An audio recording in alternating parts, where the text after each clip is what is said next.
वेल या मराठी चॅनलवर मी रुपाली भालेराव तुम्हा सर्वांचे स्वागत करते.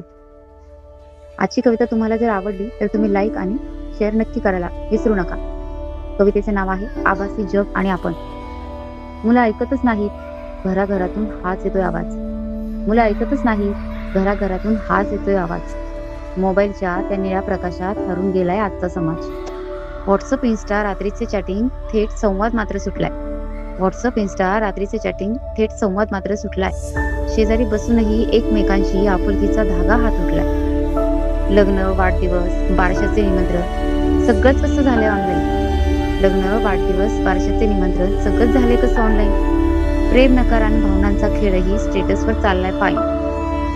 या आभासी जगाच्या विळख्यातून आता तरी बाहेर पडूया. ऑनलाईन गर्दीतून बाजूला होऊन खरे आयुष्य जगूया. धन्यवाद प्रेक्षकांनो. तुम्हाला ही कविता आवडली असेल तर नक्कीच लाईक आणि शेअर करा.